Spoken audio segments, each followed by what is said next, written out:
नमस्कार दोस्तों, आपका स्वागत है आपके अपने YouTube चैनल रेलवे की पाठशाला पे। दोस्तों यहाँ पर रेलवे के एस्पायरेंट लंबे समय से रेलवे के अंदर वैकेंसी का इंतजार कर रहे हैं, नई भर्ती का इंतजार कर रहे हैं। तो यहाँ पर देखिए एक छोटी सी अपडेट आई है। यहाँ पर दोस्तों माननीय रेल मंत्री जी से लोकसभा के अंदर प्रश्न पूछा गया था कि रेलवे के अंदर कितनी वैकेंसी यहाँ पर भरी जा रही हैं और रेलवे में जो वैकेंसी खाली हैं 3.12 लाख पद, उन पर भर्ती कब होगी। तो इसमें दोस्तों इनका रिप्लाई आया है। तो चलिए यहाँ पर देखते हैं कि माननीय रेलवे मंत्री जी ने क्या कहा है कि नई वैकेंसियों पर क्या कार्रवाई इस समय चल रही है। तो यहाँ पर आप देखेंगे भारत सरकार रेल मंत्रालय लोकसभा का 6/12/2023 यानी कि 6 दिसंबर 2023 का जो अनस्टार्ड क्वेश्चन है 690 नंबर का, उसका यहाँ पर आंसर इन्होंने दिया है रेलवे में भर्ती के बारे में। ये प्रश्न जो पूछा गया था, ये पूछा गया था श्री मोहम्मद फैजल पीपी, श्री सुनील कुमार मंडल, इनके द्वारा प्रश्न पूछा गया था। और यहाँ पर देखिए, यहाँ पर दोस्तों इन्होंने प्रश्न पूछा गया था, क्या रेल मंत्री यह बताने की कृपा करेंगे कि पहला प्रश्न पूछा गया था, क्या सरकारी कर्मचारियों का कौशल उन्नयन करने, उन्हें रेलवे की नई प्रौद्योगिकी से अवगत कराने की कोई योजना है? यदि योजना है तो इसके बारे में विवरण दीजिए। यानी कि रेलवे में जो नई टेक्नोलॉजी अपना रहे हैं, उनके टेक्नोलॉजी जो है उसको बताने के लिए जो कर्मचारी हैं उनकी स्किल को डेवलप करने के लिए रेलवे क्या कर रही है, इसके बारे में पूछा गया था। दूसरे पर पूछा गया था, क्या सरकार भारतीय रेलवे में 3.12 लाख जो रिक्त पद हैं उनको भरने की कोई योजना बना रही है जिससे इस प्रणाली पर दबाव पड़ रहा है। देखिए यहाँ पर दोस्तों ये पूछा जा रहा है कि रेलवे में जो वैकेंसी है, जो 3.12 लाख पद हैं, तो उन पर नई भर्ती जो है कब तक आएगी। तीसरा यहाँ पर पूछा गया थी, हाँ तो विगत 2 वर्ष और वर्तमान वर्ष के दौरान रेलवे में विभिन्न पदों की गई भर्तियों का राज्य, संघ या राज्य क्षेत्रवार ब्यौरा क्या है। इस दिशा में क्या भावी पहल परिकल्पित की गई है। और यहाँ पर ये पूछा गया था कि लास्ट के 2 साल के अंदर रेलवे में किन किन पदों पर कौन कौन सी भर्ती दी गई है और वर्तमान वर्ष में भी कौन कौन सी दी गई, इसके बारे में जानकारी दीजिए। और क्या इस दिशा में क्या भावी पहल परिकल्पित की गई, यानी कि क्या वैकेंसी को भरने के लिए और कुछ यहाँ पर चीज़ें अपनाई गई हैं।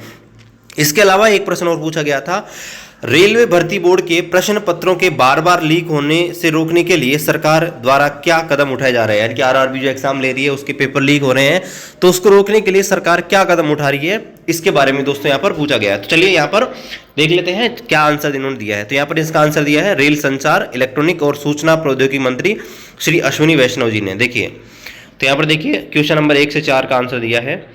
तो रेलवे भर्ती के संबंध में दिनांक 6 दिसंबर 2023 तक लोकसभा में श्री मोहम्मद फैजल पीपी और श्री सुनील कुमार मंडल के जो प्रश्न है उनका आंसर इस प्रकार से। देखिए, पहला प्रश्न कि जो रेलवे में नई टेक्नोलॉजी है जो उसके बारे में कर्मचारियों को स्किल डेवलपमेंट के बारे में कुछ कर रहे हैं क्या। तो उन्होंने बताया गया है कि पिछले कुछ वर्षों में भारतीय रेलवे में महत्वपूर्ण टेक्नोलॉजी प्रकृति हुई है और प्रशिक्षण की आवश्यकता निरंतर और अनिवार्य है, यानी कि उनकी ट्रेनिंग जरूरी है टाइम टू टाइम।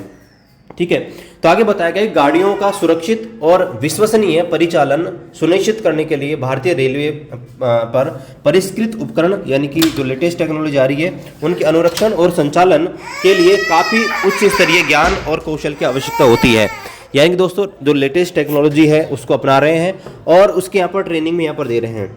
चूँकि रेलवे में अपेक्षित ज्ञान और कौशल विशेष रूप से किसी कॉलेज, व्यावसायिक संस्थान द्वारा प्रदान नहीं किए जाते हैं। देखिए, बताया गया है कि रेलवे में जो नई टेक्नोलॉजी आती है वो किसी कॉलेज, स्कूल में तो पढ़ाई नहीं जाती है। तो ऐसे में यहाँ पर टाइम जैसे जरूरत पड़ती है वैसे वैसे रेलवे इनको ट्रेनिंग यहाँ पर देती है।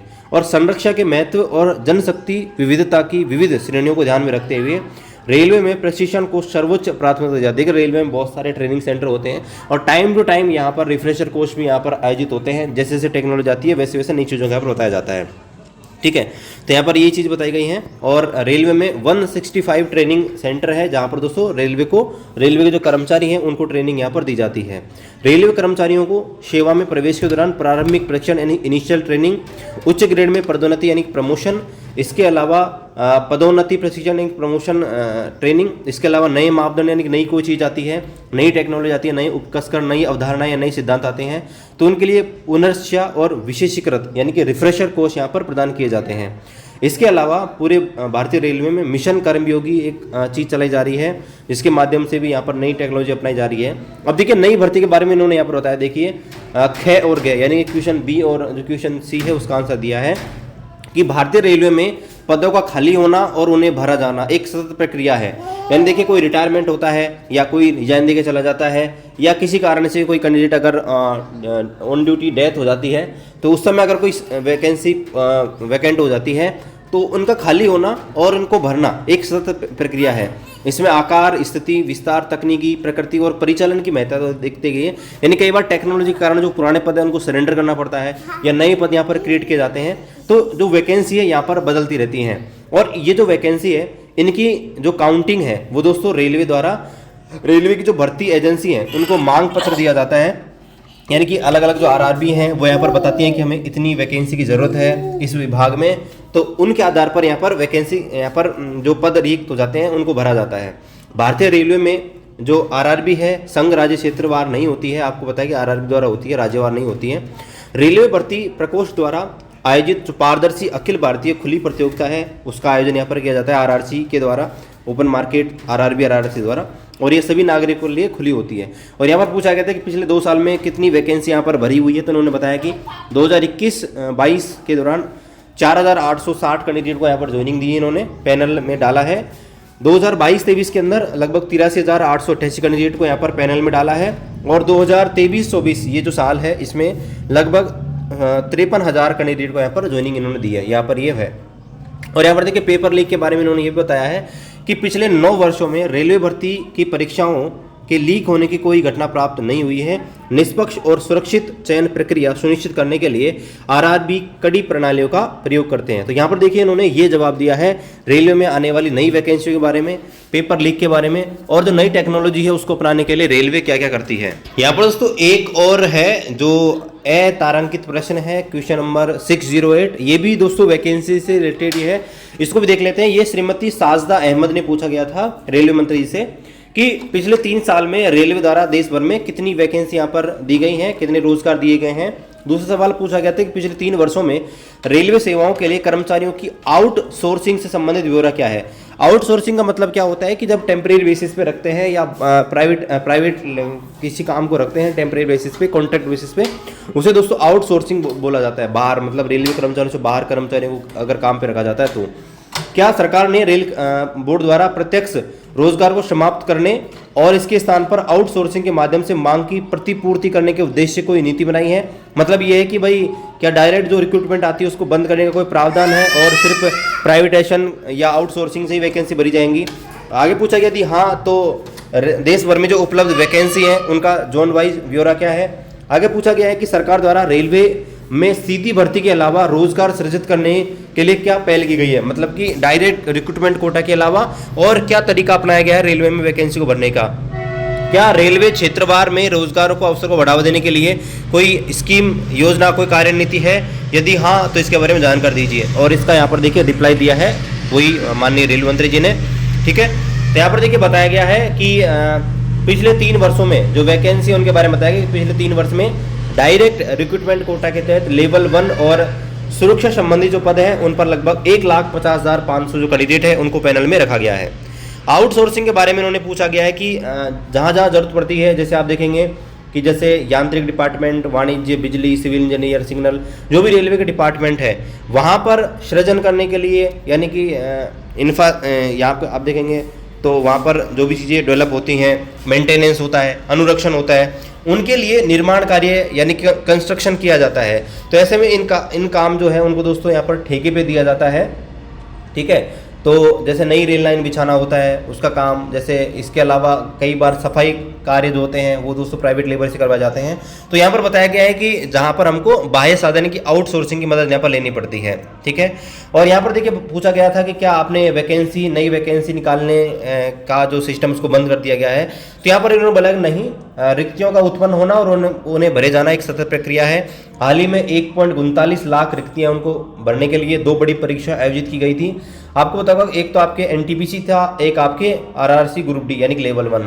तो इसमें दोस्तों 1.39 लाख वैकेंसी यहाँ पर भरी गई थी, इनके बारे में बता रखा है।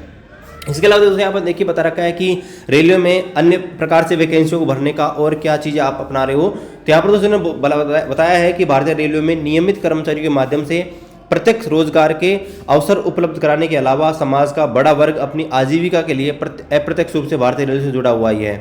इसमें आप देखेंगे तो बहुत सारे स्टेशनों पर वेंडर होते हैं, होटल होती हैं, होटल के कारोबारी होती हैं, उनका रोजगार चलता है। लॉजिस्टिक कंपनियां होती हैं, जैसे ट्रांसपोर्ट कंपनियां हैं, वो रेलवे की वजह से काफ़ी चलती है। पर्यटन उद्योग रेलवे की वजह से चल रहा है, या स्मॉल इंडस्ट्रीज हैं वो यहाँ पर अप्रत्यक्ष रूप से दोस्तों यहाँ पर रोजगार का सृजन करती हैं। ठीक है, इसके अलावा जब रेलवे का कोई इंफ्रास्ट्रक्चर होता है, यानी कि रेलवे लाइन बिछाई जाती है, तो वहाँ पर आप देखेंगे तो इस्पात की ज़रूरत पड़ती है, सीमेंट की ज़रूरत पड़ती है। इसके तो इस प्रकार से दोस्तों यहाँ पर रेलवे के द्वारा अन्य लोगों को भी रोजगार यहाँ पर मिल रहा है, ये जानकारी दोस्तों यहाँ पर दी गई है। बाकी दोस्तों यहाँ पर तो बताया गया है कि रेलवे के अंदर जो नई वैकेंसी है, जो सीटें खाली हैं, उनके बारे में ये क्लियर नहीं किया गया है कि भाई कब तक आएंगी। बस इन्होंने यही बोला गया है कि यह वैकेंसी क्रिएट करना, वैकेंसी वैकेंट होना, यह एक सतत प्रक्रिया है। यानी कि डायरेक्टली दोस्तों यहाँ पर कोई इन्होंने नहीं बताया है कि वैकेंसी कब तक कुछ आ सकती हैं। बाकी देखिए यहाँ पर कल एक पेपर में मैंने आपको बताया था कि 11 अलग अलग रोजगार मेले देके 7 लाख पद यहाँ पर भरे जा चुके हैं, और 3 लाख जो और पद इनको देने हैं, वो देखते हैं कि ये कैसे देते हैं। हो सकता है दोस्तों ये डायरेक्ट रिक्रूटमेंट कोटा का नोटिफिकेशन आपको दिसंबर तक देखने को मिल सकता है। बाकी देखिए कैसे भी जैसे भी कोई अपडेट आएगा उसका अपडेट हम आपको दे देंगे टेलीग्राम ग्रुप पर, यूट्यूब चैनल पर। तो अभी तक आपने सब्सक्राइब नहीं किया, सब्सक्राइब कीजिए, और टेलीग्राम ग्रुप ज्वाइन नहीं किया है, वीडियो डिस्क्रिप्शन में लिंक दिया गया है, वहाँ से ज्वाइन कर सकते हैं। बाकी दोस्तों मिलते हैं आपसे अगली वीडियो में, तब तक जय हिंद, वंदे मातरम।